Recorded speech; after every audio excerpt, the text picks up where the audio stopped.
Project management combines two interesting areas: the science of planning, organizing, directing, and controlling, along with the soft skills and the art of communicating with people, leading others, and influencing a team to achieve objectives and goals.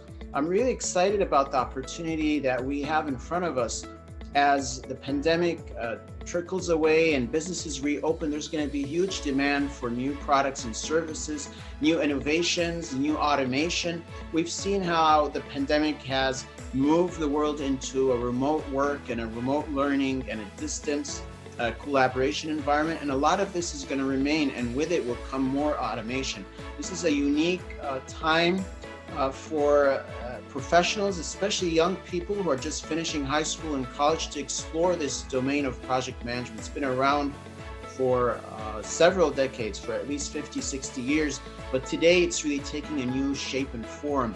It's being a catalyst of innovation, it's a catalyst of new ideas and great accomplishments. So I encourage everyone who has just finished high school, or if you're in your senior year, to explore the domain.